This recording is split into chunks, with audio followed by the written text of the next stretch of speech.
경북경찰청 상주경찰서에서 조사를 받는 상황을 기준으로 말씀드리겠습니다. 안녕하세요. 법률사무소 아신입니다. 경찰 출석 요구를 받으면 가서 상황 설명하면 정리되지 않을까라고 생각하기 쉽습니다. 그런데 수사는 이미 고소 내용과 확보된 자료를 중심으로 방향을 잡아놓은 상태에서 진행되는 경우가 많습니다. 그래서 조사실에서의 말보다 조사 전에 사건을 어떻게 구조화했는지가 훨씬 중요합니다. 형사사건은 죄명보다 쟁점이 다릅니다. 절도는 점유와 고의, 성매수는 대가성과 인식, 성범죄는 진술의 일관성과 객관적 정황, 보험사기는 자금 흐름과 공모관계가 핵심입니다. 본인은 충분히 설명했다고 느끼지만 조서에는 일부 문장만 남습니다.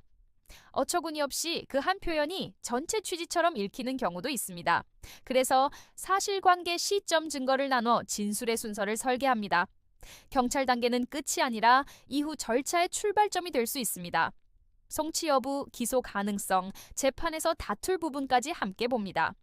인정할 부분과 다툴 부분을 구분하지 않으면 이후 대응이 흔들릴 수 있습니다. 사건을 맡을지 여부도 감정이 아니라 증거의 방향, 법적 쟁점, 민사 확장 가능성을 기준으로 판단해 왔습니다. 상담은 설득이 아니라 판단을 돕는 과정이라는 태도를 지켜왔습니다. 형사 문제는 민사 분쟁으로 이어질 가능성이 큽니다.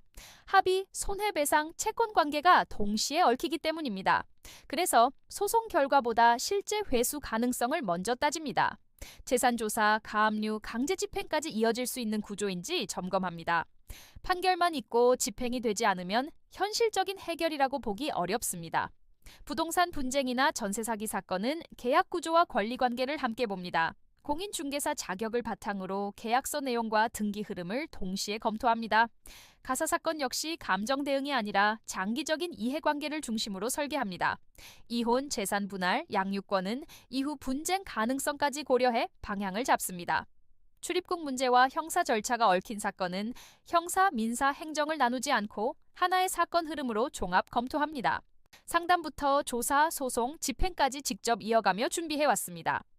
2009년 실무를 시작해 2018년 개소 이후 현실적인 설명 중심의 태도를 유지해온 이유도 여기에 있습니다. 이런 기준으로 형사, 민사, 가사, 부동산, 행정 전반을 다루는 곳이 법률사무소 아신입니다. 상담이 필요하다면 영상 설명글을 참고해 주세요. 구독과 좋아요는 보다 꼼꼼한 법률 상담에 도움이 됩니다.